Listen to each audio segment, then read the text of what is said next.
ourselves, Lord, knowing that we cannot do anything without your grace, Lord, and your Spirit working in our midst. Salamat sa inyong grasya na naghinapin. Nagay kami labas na panabot o mga bagdugang nakaalam sa among pagkamanando sa inyong tulong. Among gisalig kanimo ang tanan, salamat sa inyong naghinapin ng grasya sa inyong pagkampo sa ngalan ni Jesus. Amen. Okay, let's continue.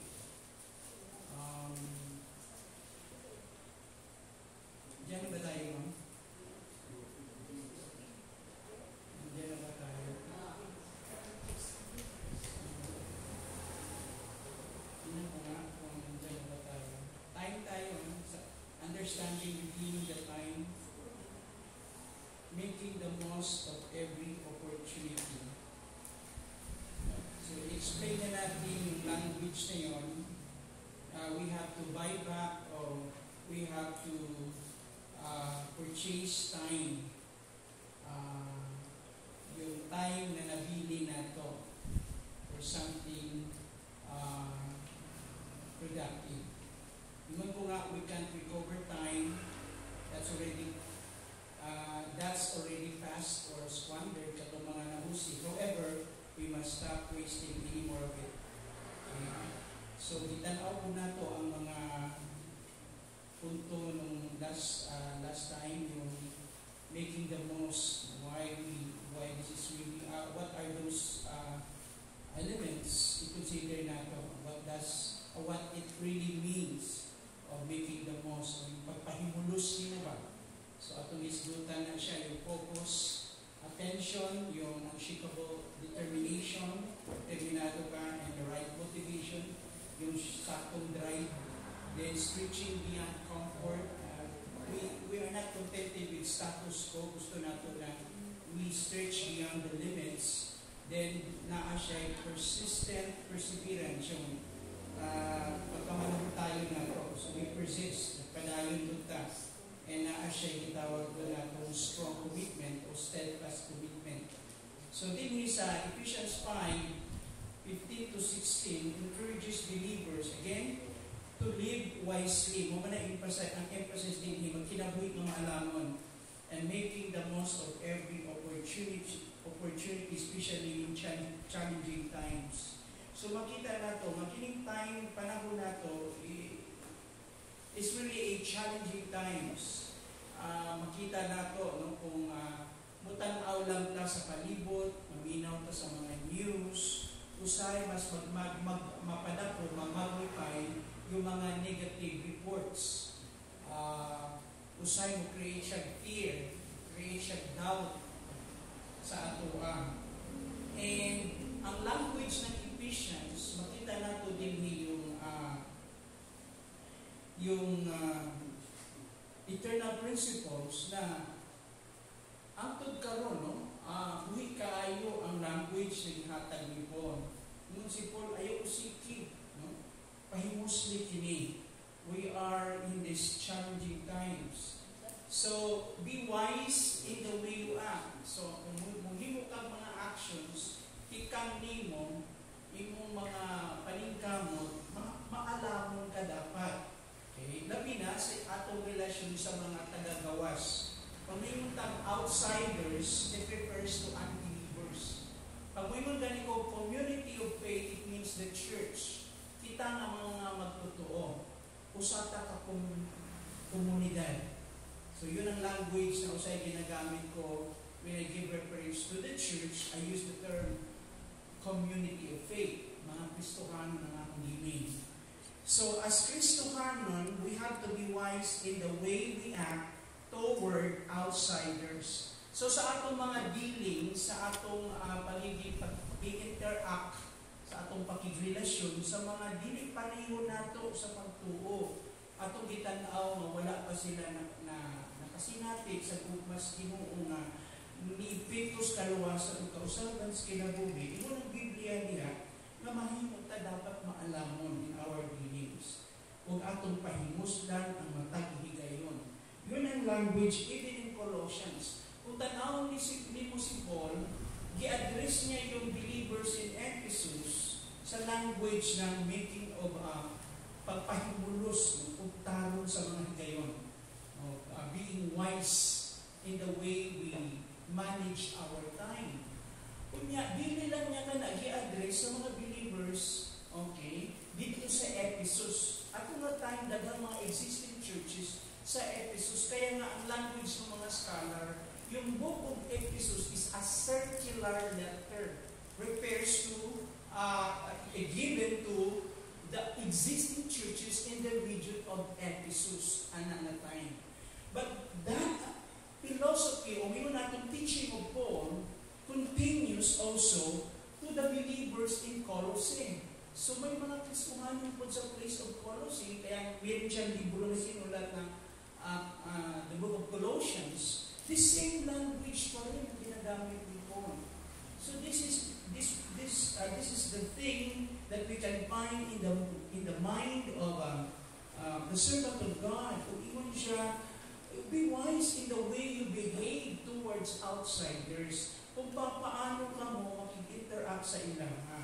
And make the most of every. Ibig sabihin, sa tanang higayon, naamoy chance. Gamitan na. Kaya nga naman mga Edson, si point niya din yung Colossians 4:5 emphasizing the importance of using time effectively in our interaction with others. Yun ang emphasis nun, no? Na, ang pili ko for what purpose? Kasi ang mga tao sa kalimutan katanaw sa ato. Amen? We are lights and salt. Kahayag tao, saman, a sin that will give flavor to this tasteless, meaningless world of vanity, so fleeting, so it's like a bread and vapor na very short good ang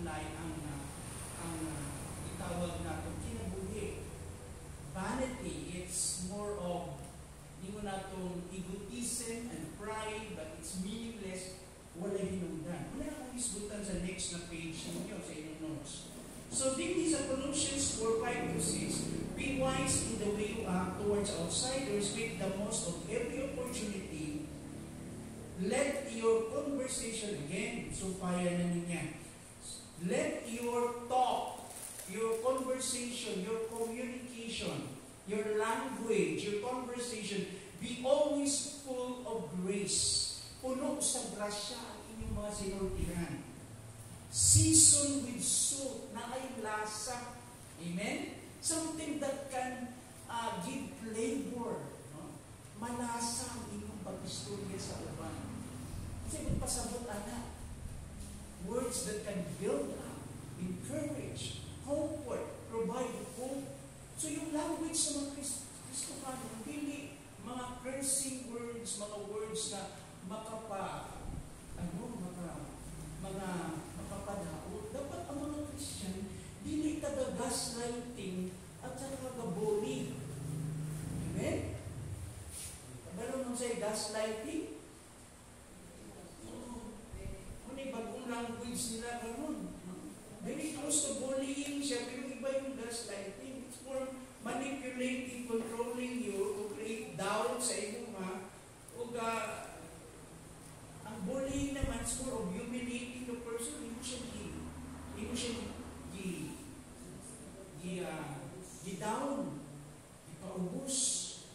No? But they're almost the same, but they're not identical. Hindi na sila parigo. Pero kauban na siya. Yung mga Kristohanon, apil po, anong mga language good. Diba? Don't you know yung book of James chapter 3? Tongue is very powerful. Diba? Tongue is like a fire in the middle of the forest na bisan sa gamay na spark ng fire na yan can create a huge flame na kung kaya kalayo na pwede sunugin niya ang entire forest. Pwede sunugin niya, ibuok, inabuhi sa usa ka tao. Sa usay ka mga tulong na negative. It's like mura og yung timon sa ang description ni James, mura siya og timon sa barko bitaw yung tongue that that can really dictate your direction. When you navigate, find your path, ikaw pala yung kagaandal, importante yung rudder na yun, yung timon. Yung anak mo daw, pwede ano siya, sa inyong direction sa kinabuhi. Kung negative, baka padao sa inyo nga. So kung puro garbage, puro fake news, and dili ka objective na tao and told to really study, and hindi kayong tao na dawat lang. Dapat mga Bereans tayo. Kapag yung mga Bereans, the believers, when they hear something, hindi tumod yung tao na yan, credible or trustworthy o amay paminahon, ilang susunod kung hindi sulti ba na, consistent, truthful ba na ang tao, tinukod ba na, honest ba na. Ibig sabihin, dapat mo abot ka sa level na independent ka, hindi ka madaling bulahin, hindi ka gullible. Any news, inong madamong, kasi importante. So, yung mga believers, pag mag-read to the verse, lalo na inanata, kasi karong panahon na, yung mga mind na to, naunsa na. Na-virus. Nabutangan, naunsa na. Na-virus din siya, na-hack siya ng mga fake news sa social media. Tanawa lang, kadaable ninyo. Ha? Kung gusto na nito, kanunay yung tanawang dito, niya, muraog ang feeling nimo in line sa imong bias, sa imong prejudice, buta na ka sa ubang butang, di na ka maminaw. Pero ang Christian na tinuod, talagang objective ba lang siya? Mao ba? Tinuod ba niya? Tingnan na natin, let's search. Ako nga mismo, mas kinaminaw ko, ako nahigayon ko engage sa social media, wala ko yung tayong paraan. When I listen to some mga gitawag na itong mga political analysts, ano yung ilang mga perspektibo o panlanlaw when it comes to foreign policy? Ano mga comment nyo sa mga kamikabo? Kakaminaw ko, saan nagikuha ilang source? Ginatrack na ko pati source nila. Nagkaroon ng issue sa gugut-gugut regarding sa budget ng 2025, regarding sa GAA. Dinownload ko yung 2 volume ng libro ng GAA. No? Tinignan ko sa social media, tinuod ba yun? Duha ka volume yun. Pinuntahan ko yung page na yun, kung yun nagsasalita, totoo siya doon, consistent siya. Yun ang Christian. When you are a truth teller, somebody that can really embrace the truth, dapat mutabang ka, i-expose your truth. Yan ang language natin ngayon sa anniversary. About the truth, the belt of truth. Nabalik ang mga igsoon. So, pag-wise ka toward outsiders, dapat ang iyong mga pinulungan sa man, something that can heal, build up, makapadasig. Hindi ka makapadawon sa mga unbelievers. Sabi nga, puno sa grasya. Season with salt. Tara mo yung language ni Paul. Parang pagkain. Di ba? Parang pagkain yung language lang natin, yung mga sinultihan natin, pagkain, pag tinanong mo mukha, balik-balikan natin, doon tayo mukha, nabibilang fried chicken dito. Diba? Diha sa diversion. Diba? Yung fried chicken nila, ang layo pa lang naaamoy mo na. Ano tayong klaseng mantika, deep fry ginawa nila. You know, kung yung words na ito ma-convert into food, yung mga diha, manasa. Question, manasa ba ang mga salita natin? Making the most of opportunity, life is fleeting, life is short, bugurang ginabuhi, dagang tawag ka ito sa impyerno, kasi buhato na ka. Ha? Aslog lang. Natanaw ko sa ikason, tanawa. So that, tanaw English, sa ikason, so that, not rason, purpose, ito yung purpose, so that you may know how to answer everyone.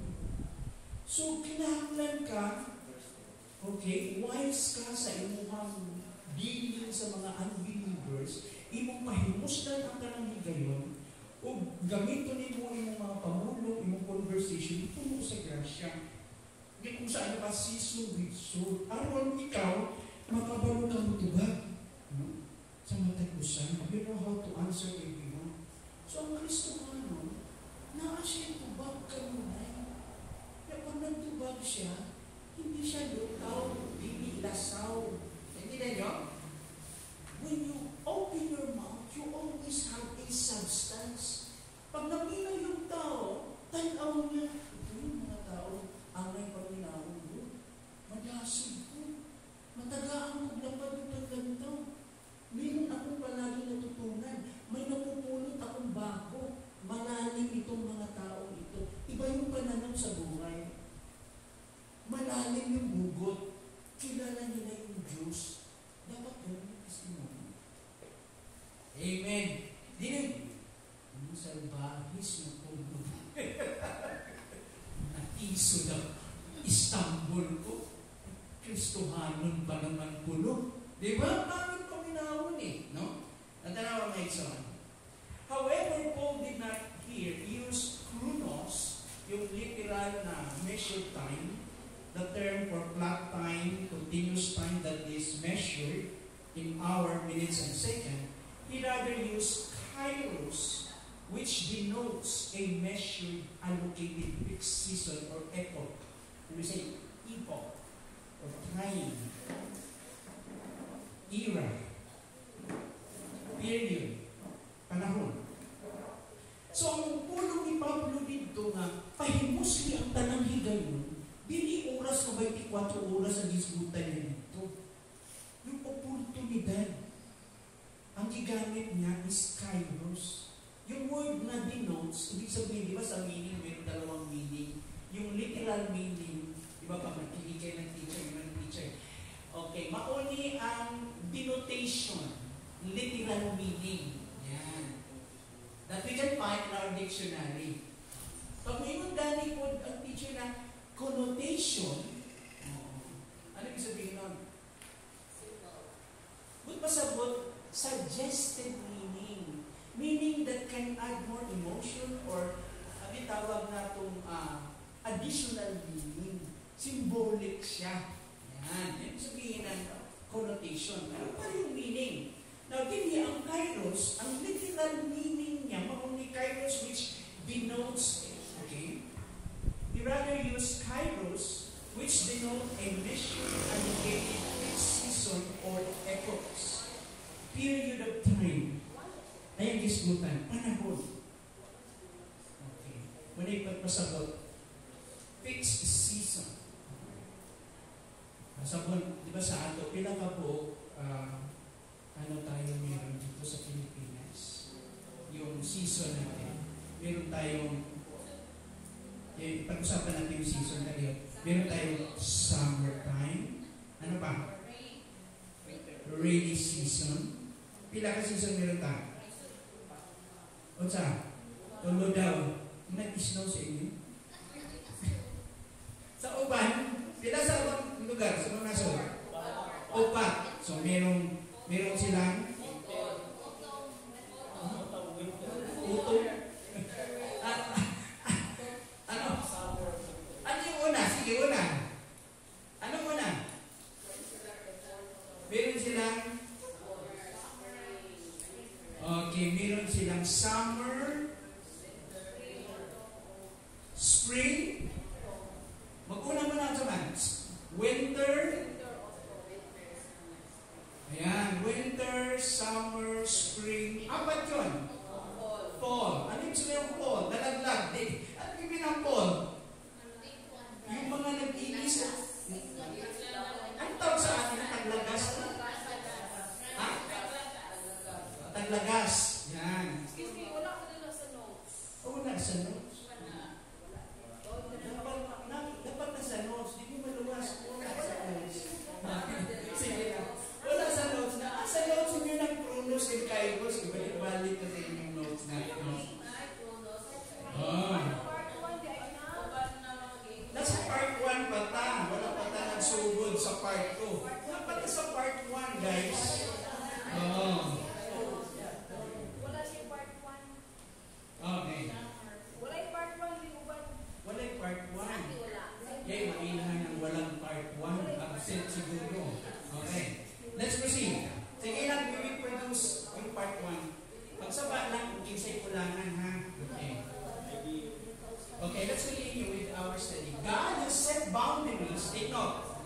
God has set boundaries to our lives. And our opportunity for service exists only within those boundaries. Ang Ginoo nagutag mga limits sa atong kinabuhi. O ang atong oportunidad o higayon sa pagpangalagad, diha lamang mahitabo na siya within that limits or boundaries. Magpasabot, mga igsoon, samtang na pa sa imo ang masama. Higayon, ang energy, time, pahimusin ka na. O ang Diyos mismo ang gasip sa ato ang kinabuhi mo, gahulma sa atong kinabuhi. Kung paano niya tagamitin to reach our full potential sa gasa na ihatag ka natin. So God has set limits or boundaries. With the boundaries, dili ka lang utog sa imong kinabuhi. O ang imong mga utlanan ng tawag. O ang imong higayong oportunidad sa pagpangalagay, ikakahitabo lamang na siya dito sa mga limits ni Ana. Okay? Ayaw naghilagpi yung dili mong lugar. Amen? Dili ka manluluwas sa kalibutan. We have, si Jesus na ang Savior. We have to admit we have limits. Amen? Ayaw na dahil mong kaugalingon, mamatay ka sa'yo. Ibig sabihin, gihatag ni mo tanan, kunya, kabalungkangan na ay limit ka. So be wise in the way you manage your time. Your health, tanan good. Ibig sabihin, siguro na yung time na kailangan ko di mo, i-recognize ba ng Lord, di lang po photo. You know nga, mo yung gihatag sa ako. This is the only strength and capability that you gave me. And this is my limit. And I exist to continue in my service within the bound of that limits sa inyong gihatag. Klaro ba kayo? So, klaro? Hindi tanan. Kailangan pinaka-simpleng bitawal example. Alam mo, kung ikaw lahat gagawa ng trabaho ng 3 katao, 5 katao, you will be exhausted. Kapuyon ka. Ganahan yung mga boss ninyo, di ba? Kumukuha ng employee na kaya na ang trabaho ng 3 tao. Usahay mo, abot ka sa imong limit for you to recognize, kaya naman, kailangan mo nga ng rest din eh, kaya naman. Para uli ka mo.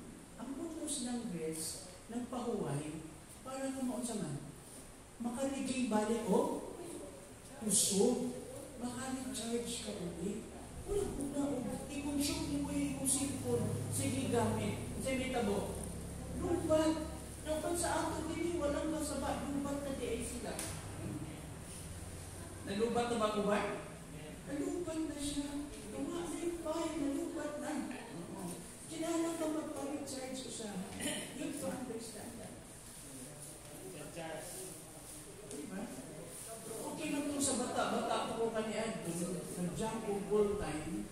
Try to imagine that limits na mo sa Bible study. 7 ka Bible study within the week. At the time, the Hispanic Church sa Maynila, isang tao, 2 church dinadala niya, maglalagan dito pa. At the time, alam mo, dahil travel lang, pupunta mo ng Quezon City sa UT Balawan. Just also to serve the church in Marytown to help that ministry dito. Niya, matabog po ko Alabang. Hindi na pastor pa ko Cavite. Hindi rin, na-pastor pa ko sa Jesus Power Ministry.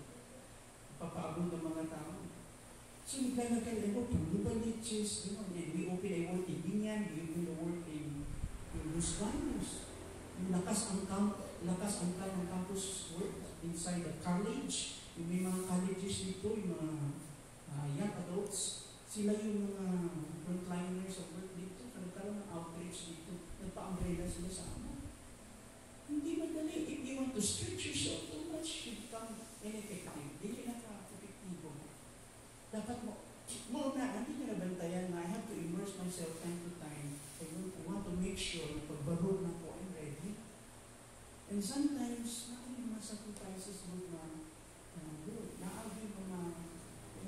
sakripisyo. But you have sometimes to stop.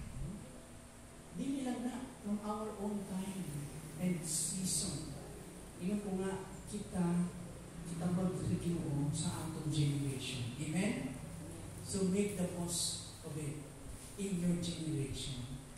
Gawin mo mas productive ang life mo that can bless others. Ano pa nalaman sa upo? Let's continue. In 1 Peter 1:17, since you call on a Father who judges each man's work impartially, live your lives as strangers here in reverent fear. Since kita ko nagtawag sa amahan, na mga samahan, ang isgutan ng atong Diyos na amahan, na mao'y paghukom sa matag usa ka tao sa ilang trabaho, ganyang paghukom is with impartiality. Kung pasabot ng impartiality, walay tawag gani? Ha? Kasi, wait dinalagi. Impartiality, impartial, and walay favoritism. Kung pasabot, pag ang Diyos mo judge, makatarunganon. Fair and reasonable ang ginawa. So, impartial siya. Kung pasabot, ang tao, pwede ba ang tao mahimong unfair? Pwede ang tao magiging impartial, may favoritism. Kaya naman, siyempre, unahon niya. Di ba? Pag-abot sa pag-judge, pag-amigo niya, siyempre, naitibig siya ang tao, iyahan, i-cover, tabunan. Talaga ni pag-help, di ba? Di ba? Naikang tambal, ito ba? White tambal. Kasi more than all, tambal. Kung pahinti ang mga yok, ay tambal. Dili naman tanan, ano? Pero depende sa ano na. But again, dili ka na kayo ng imong mind magdula ba? No? Nakaroon balita dito, ang Diyos, pag hukom siya sa tao, ang iyang paghukom, makatarungan. Walay pinalabi. No partiality and favoritism. So, matagusa. O iging na talihangan, busa, inuti ha, inuti magkinabuhi kita ng zaman. Sa isip mga strangers o mga strangers, mga dumuduong, mga dili taga-dili, mga foreigners and aliens. Hindi naman taga-laing planeta. Aliens, foreigners. Jadi, mga usanday mo, mga turista mo. Mga turista ta din eh. Kasi ikiming nga din eh. Asa ang tinuod natong punoy anay? Sa langit. In other words, dili sa yuta, gigamit ipita yung language na. Kasi na-enjoy ka mo masyado sa kalibutan, nalimot mo, nadi mo taga-dili. Naintindihan nyo? Kasi masyado na naman ika-ulgod sa sistema sa kalibutan. Yung pleasure ang itanan, mabuta na mo. Nalimot mo nga, temporary ng kinitanan, ang tinuod din ng puyanan sa langit. Maski si Jesus, igamit na niya. At si Paul, sabi ni Paul, your citizenship is in heaven. So kini Peter, sabi ni Peter, live your lives as strangers here, kauban ang tiyan. Reverent fear, uban ang kahadlok. Alam mo, gigamit niya nga kahadlok, reverent fear. Ang sa tuwing language ang gigamit mo? Diyos nung makahadlok. Ang word na kahadlok, dinigiling nalisang kitag aswang. No? Ang kahadlok din yung kahadlok na giubanan o respeto. Kaya word, reverence. Reverential fear. The word revere. Imong gi-respeto. Dako ang imong pagpahod o pag-respeto. Equivalent to the language of love.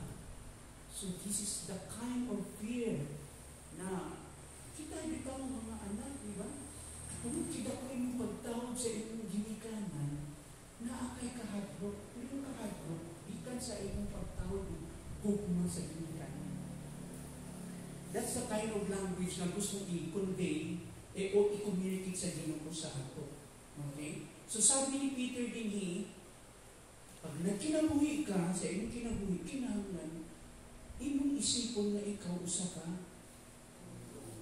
dugo-dugo. Okay? Usa ka kanangyaw. Kung magkinabuhi ka dinhi nga naaam Diyos mo nakahadlok. Asa ka una nahadlok? Asa? Di sa silingan. Asa? Sa Ginoo. Sa Ginoo. Yeah. So a person may die or lose an opportunity. Pwedeng mamatay mo sa katao.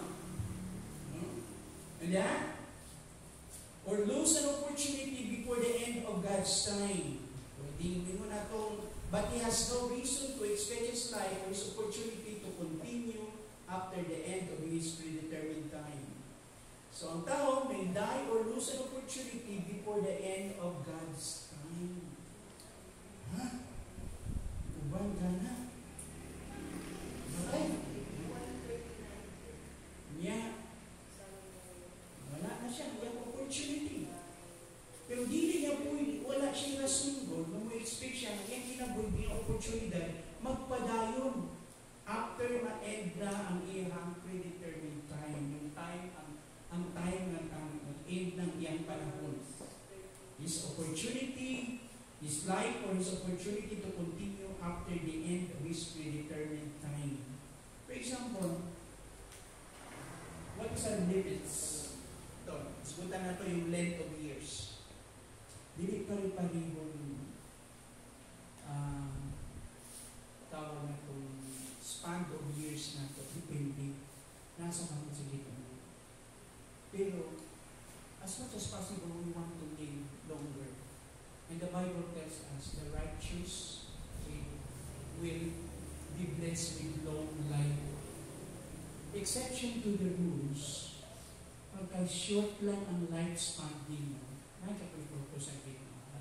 Na ay mga resources na mga factors na buburay yung kinabuhi. Pero, example, gihin mo yung tanan ba? Gihin mo ang tanan. You're trying to stay healthy. You're trying to live your life to the fullest. Maayon dyan yung life ba? Clean and straight. No vices. Wala. Christian man ka. Nya, imanin mo ka o ganin ba? Usahay. Moabot sa tayo na maunawa ko ako sa Ginoo. Yung opportunity mo, kutog na dito. Amen? Kutog na dito yung opportunity. Ako bang gitagaan mo, taas na, dili tungkol kayo mga salbahe sila. Kaya concept ng kalibutan, ang masamang damong matagal mamatay. Bad grass lives long. Bisaya ka no? Ha? Murag wala tayo equivalent na no? Ha? Dili na siya tinuod. Very subjective na siya. Sabi ng Bible, if you are righteous, you live a what? A life, no? With longevity. Tagaan ka kinabuhi nga, taas. Ayan yun. Kaya ang Diyos, gusto pa kang ganitong dunya. Pero ang Diyos ay magbuo. So we live our lives within that limit. Yun ang boundary natin. Kaya nga naman, di ba sabi ni David, di ba, sa Psalm 139, yung length of your years is already written in this book before one of them came to be. So wala pa na nahitabutan ni mo mga, sa tanang mga may tabusin ng kinabuhi. Isulat na sa libros Ginoo. So ibig sabihin, from the length of your years, from the day you were born, sa adlaw na natawag ka, nahimugso ka, hangtod sa adlaw na ikaw, kuhaon sa Ginoo. Yung kitas-o na yun, di-predetermine na sa Ginoo. Kay Ginoo siya. Nasulat na tanan. Kabayo siya na kay mga gitor agian. Kaligtad sa train pa na.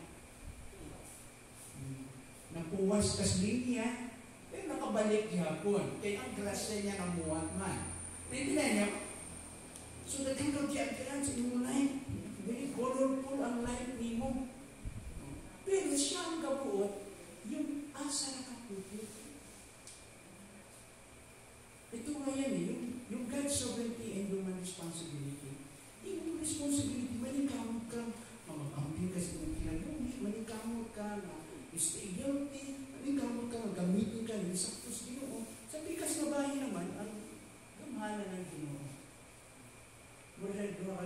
pray that day.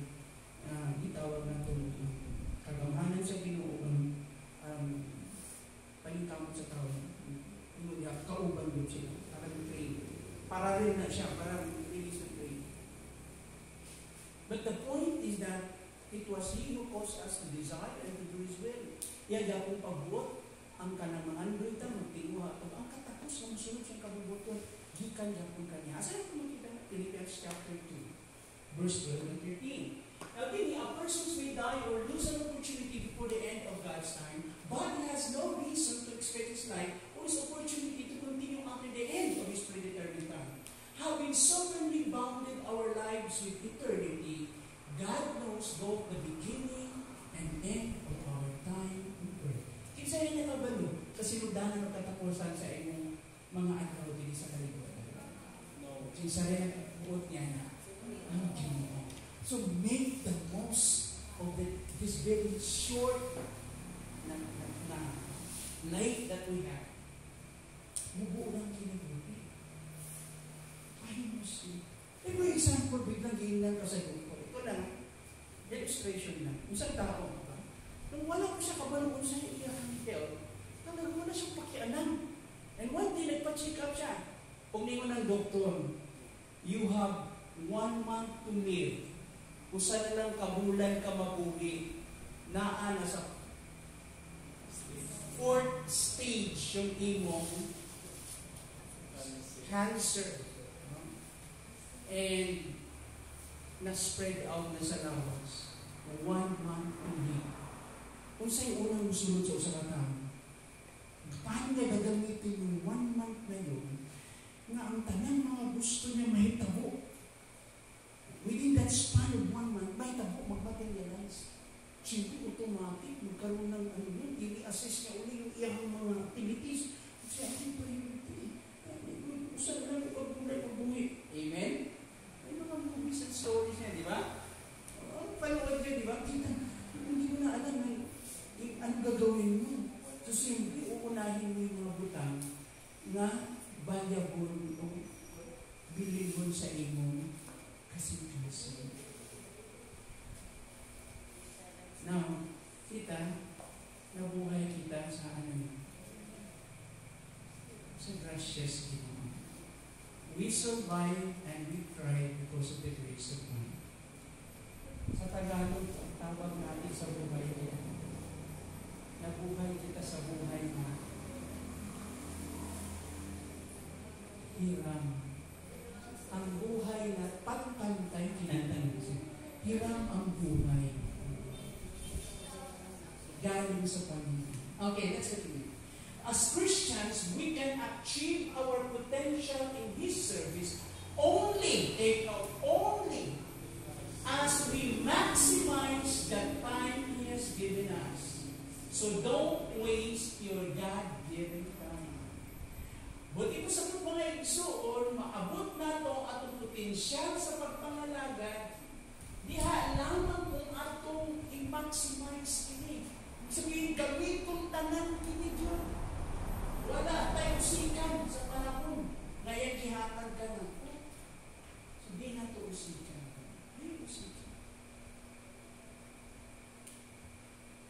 Tanawa yung mga, kailangan may illustration sa estudyante yan. Yan naman ang klaseng problema ng estudyante natin sa school. Yan doon ang high school, hindi ikabasa. Ito, elementary na. Ito ang lalagay ng mga teachers natin, handilan yung mga bata. Elementary yan dito, elementary school na dito. Hindi, sabot. Magana kayo pa. Nag-isod pa, yung pag-combine pa lang ng mga letters para makabuo ng words sa sana, di ba? Dapat yung reading na yan, dito pa lang yan sa kinder, bago siya pumasok ng grade 1, makabasa na siya, kahit hindi siya kamaubasa, ibig sabihin mo, hindi siya kasabot. Magkauban yung reading at saka yung comprehension yung pagsagot. Na pinakaumas, kasi mga nausik sa bata, nagidako na lang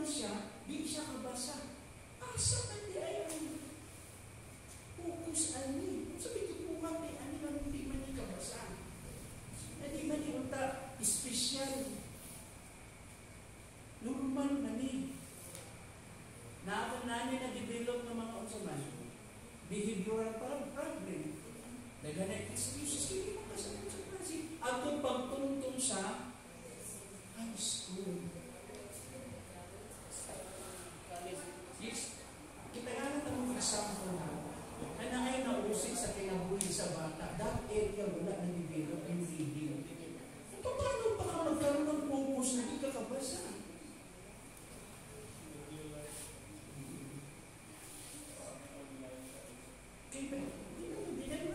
Hindi mo makabasa. So, dili na, igluan na. Dili pa lang yan siya sa level ng kinder 1 and 2. Kung sa ACE pa yan, yung reading readiness, at saka yung higher level, yung LER, learning to read. Pagtungtong niya ng level 1, grade 1 siya, pero galing na ng phonics ng bata, pronounce ng words. Pas-pas na siya ibasa. Dili lang kay gamimik siya, sunod-sunod lang, hanggang ina-absorb niya, ginasabot na niya yung mga words niya. Kaya bright yung bata. Kaya naaman siya comprehension. Saktan na niya yung words. So, nakiusip na time.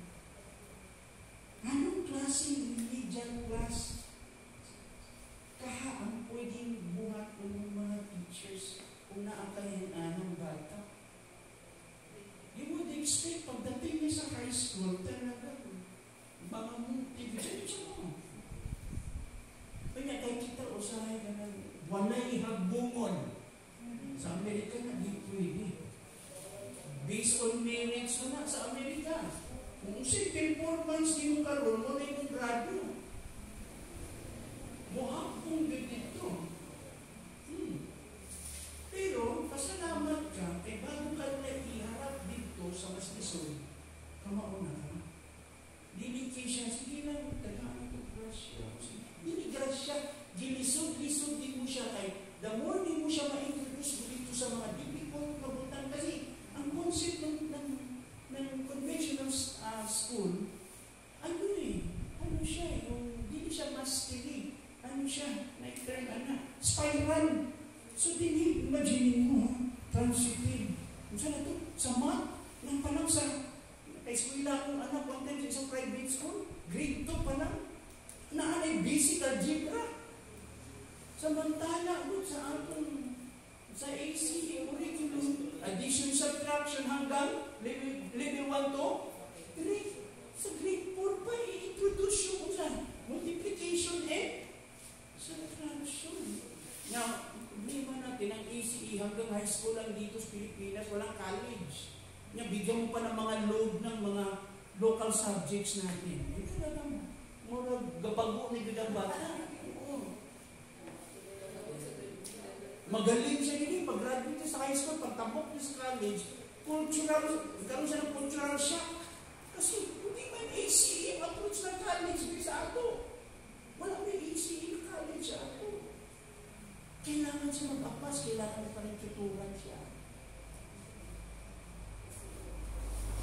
Maganda yun, at least yung pinaka-basic niya. Diba yun? Alam mo sa ato, spiral yun eh. Kada level, bago nyo na-introduce. Hindi na balik-balik ko yun. Kung ikaw karoon, hindi ka-absent, hindi na ito ma-introduce. Habang nasaka yung level ng grado good, pag-abot na sa high school, lisod, na-complicated na. Nawala kang foundation sa math, example ang math subject, i-reviewin pag-abot ng college, first year yung algebra, sa math pala yun.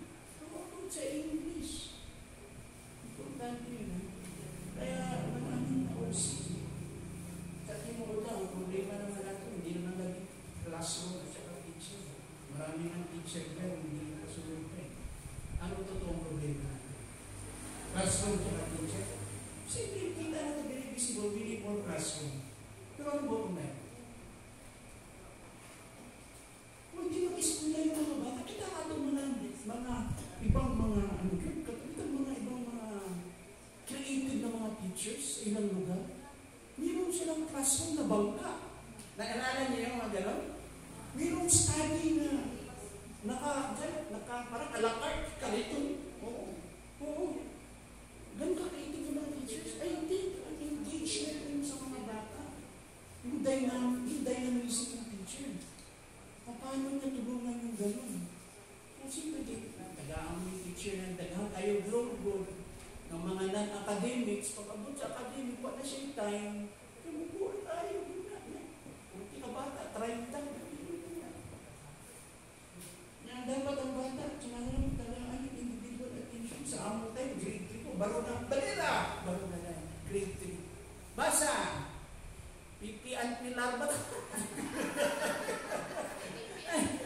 Yung mga, ito, ilawag sa ng kagod nga, samtang nakutaw to bang mga estudyante nito blugaw na usa ka, dako kay kaldiro, bon anak, balo may tagpusa ka, tapos na bugas. Oh. Basa! Basa, teacher ko ano. Oh. Grade 3, ah.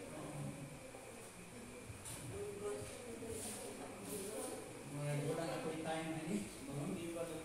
Okay, let's move. Kalahin ko niya kamay na tayo. Next.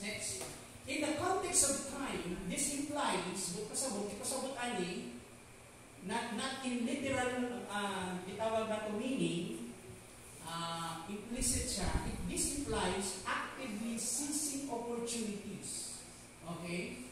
And using time wisely for God's purposes. This passage highlights or emphasizes the concept of redeeming the time, a call to steward our time wisely in the light of our future accountability before Christ. So sa konteksto ng time, not literally, di pasabot diha, we have to what? Actively seizing opportunity. Di pasabot ng seizing. Dili siya ng seizing, ha? Daman, kung saan ako imong time? Imong gugtong God. Apas ka, seizing the time. O ingon niya opportunities. O gigamit niyo mga alamon kini sa mga katayuan sa Diyos. Okay? So, mao ang konsepto ng pagtubos sa time. Itawag kita ng mga sinaligan sa atong time. Ingon diha to manage it wisely. No? Sa gitawag niya sa konteksto ng umaabot na panahon ang atong accountability at ubangan sa Ginoo. Ay paniglan kita sa Ginoo.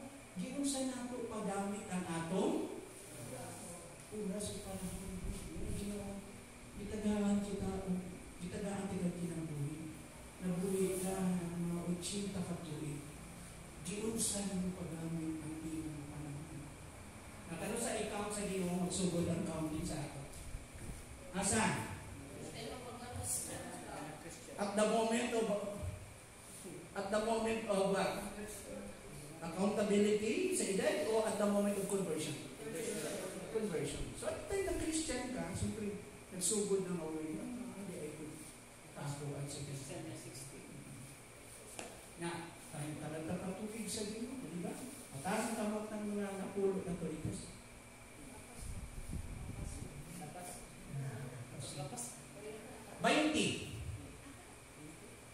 20 ka to.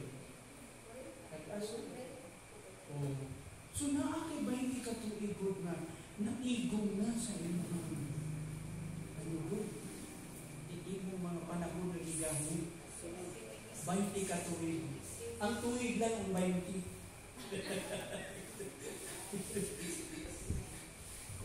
20 ka to igod. Itanaw na to yung span na yung 20 ka to igod. Kung sa'yo kabuhat, alin tawhan na alin 20 ka to. Siguro ang Ginoo basa-basa 20 ka tuig. Kaya kay dilinganan nimo. Ang tawag ba to?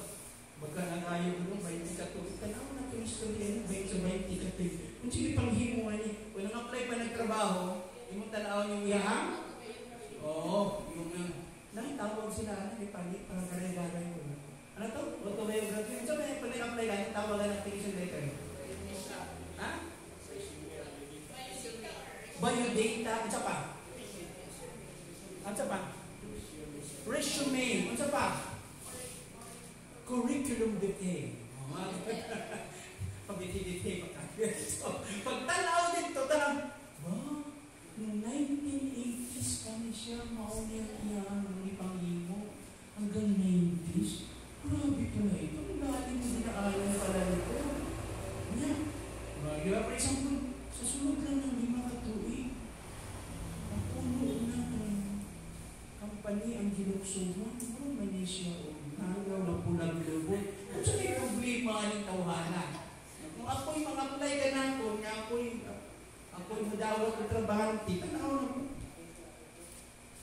Hindi na ikanagugay sa trabaho, pinagagawa mo.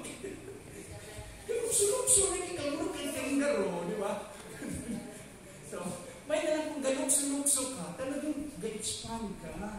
For positive na track record ko. Ang dami palang accomplish nito, di ba? Sa eternity pa natanaw ng imuhang ang imuhang 50 katulig. Ano yung tinawag kita ka? Joey! Ayaw na si Joey dito. Tanaw yung time. Sa minitabuan nito. So, ingani nga portion good, na siya, kung sa cabinet pa na ng HR, nakalipod sa 2-1 file mo. Talang ipanghimo ni mo good na sa 2-1 file mo.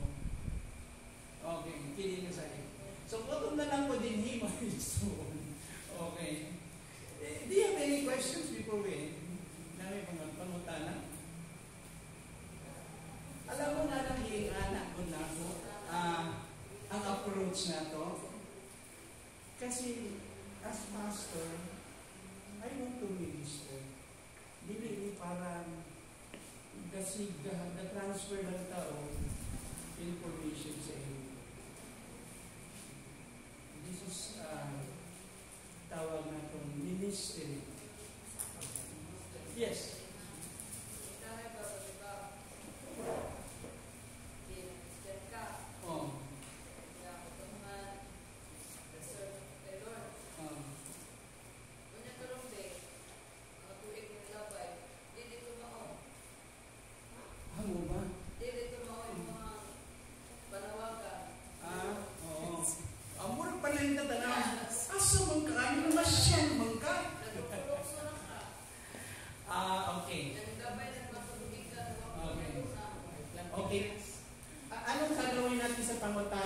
Pangutanan niya. Hindi ko kasabot eh. So, ato yung Bisaya. Amerikano pa na.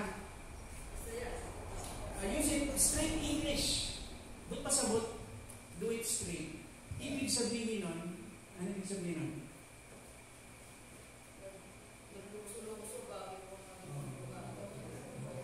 Can you give me an example? Ayun. Ano ibig sabihin ako? Bisaya straight. Ako ba? Okay. Okay. Ingani. I believe, wala dyan po na usik, ma'am. Dili na usik. Oo. Mutuo ba mo nga ang ginogamanan? Mutuo ba mo nga in God's sovereign will, kaya niyang ikalit o change ang tanang makita mo? What do you think? Accidentally ba yung 20 years, 30 years mo? Pastoral ministry?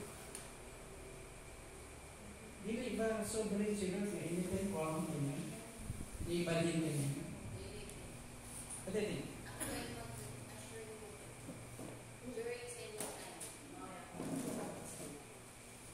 Hindi. You did that out of a noble intention and love for the Lord. Eh. Wala pa naman, hindi mo pa naman nakita yung life na yun eh. Later na lang. Pero nung kita sa batanon pa, di ba? Sa pamumukit, sa ministry, all of this, yung ibig sabihin nun is, i-count ng Ginoo, asa ba sa Ginoo i-judge? Asa ang i-judge sa Ginoo? Ang performance o ang intentions of the heart? Intentions of the heart. Might be, there are some circumstances na hindi perfect. Hindi man yung choice yun.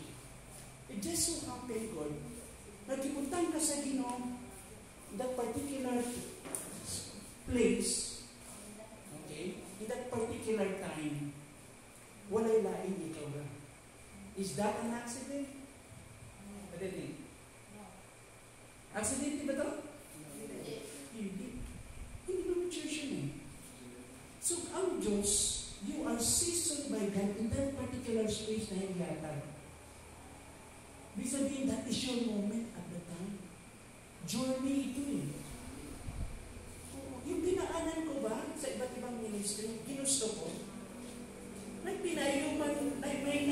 human part na because of some of your decisions, pero hindi ba kaya sa Ginoo ikalim niya o redirect ka like si Paul? Like naalala niyo si Paul? Yung topic natin sa 16? Tanan ang God's direction ng Holy Spirit, tanan door ng opportunity ni Paul, di pa sarad niya tanan. So, ninipisan niya ang dalan.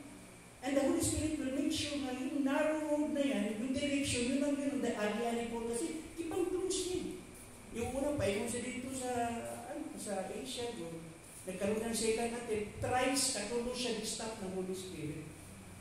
Ang nito lang kay Paul, din siya stubborn. Sensitive siya. So, I believe ang believe ng accident. So, nagkaroon na ka ng ganong klaseng realization din. Maybe, didala ka na rin sa ginanang for another level. Wala akong sito. Wala akong sito.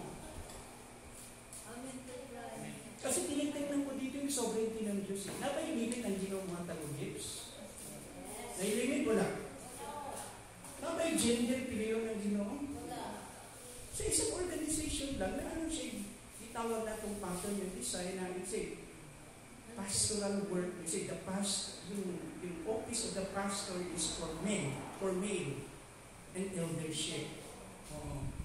But still, our heart is open for those other churches na iba yung view nila kaysa ato. Although we choose a stand na we feel na mas conclusive, mas biblical yung male leadership as yung mga pastors, lalaki, nakita natin, pero may mga sitwasyon usahay na may manato ka na i-allow sa Ginoo ato na tayo. Amen? Now, kung nakita na nato yung ang reality. So, mauna atong direction. So, wala na sayang. Dili na usik. For me, dili na usik. And God knows our hearts. For example, yabutang tayo muli mga pastor sa church. What do you think? Anong gawain naman sila magpamilya sa pamilya? Hindi man sila talaga pastor. Hindi yan. Diba? Kasi, gamit po sila sa Ginoo. Don't you know na ang leadership, yung trabaho niya is pastoring? Don't you know yung word na shepherd the flock is pastoring the flock? And that's the job of leadership. Elders.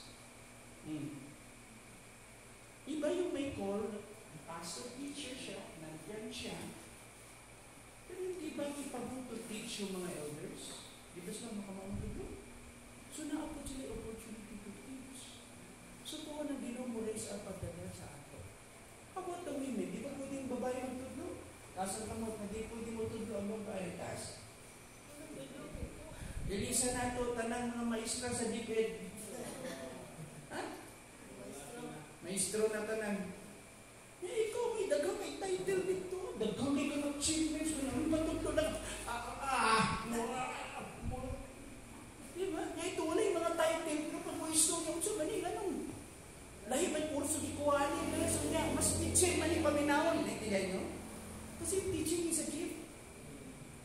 Hindi naman yung nakatapang ng enhancement tungkol sa ikaw na kay passion na ma-develop mo ka. Pero kung hinimulig na yan, wala yung pang nag-education, pero wala sila yung kadasig mag-teach. Anong ginawa nila? I didn't really practice maging teacher. Wala na tayo so, okay. Maka-teach man mo ang mga saan dapat ang mga women? Sige ko na. Asa? Sa women's ministry. Asa pa?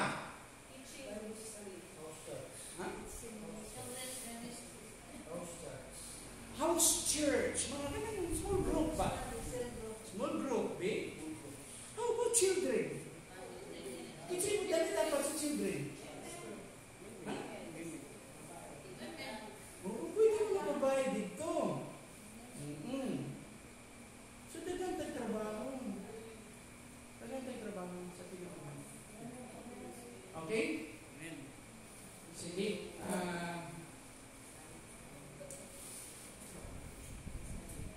Kasi saan pa tayo mapunta? Let's process in prayer. Let's pray. Ginoo, salamat sa inyong grasya. Salamat, Ginoo. Maayo ka sa tanang hiling, Lord. We're thankful, Lord God, for giving us privilege to serve you. Salamat sa taas ng kinabuhi. Ngayong gihatag ka namin. Isang karoon, Ginoo. Salamat. Salamat sa mga blessings, sa relationship, sa work, Lord, sa community, ngayong gihatag ka namin. Salamat sa aming mga pamilya, sa talang butang ang i-enjoy. Lord, help us to become a good steward of all the blessings that you have entrusted. Even in our time, help us to maximize the use of our opportunity. Lord, you have seasoned us, Lord God, in this very moment, Lord. This is our time. This is our moment, Lord God. As your people to continue to serve you. Help us to find that opportunity. And really, Lord God, to seize that opportunity, Lord, so that we can be more productive for your good. Salamat. Gawang pag-ampong Ginoo, open us more doors, Lord, to ministry, and to evangelize, and to be involved in the church, Lord God, in various ways. Salamat. Gamitan kami, Ginoo. Salamat po sa naghinag-piling mong kananayan sa matagad, for the resources and all the blessings that you have given. And thank you, Lord, as we close this, as we go in our own secret ways. Thank you, Lord, for your protection covering us. In Jesus'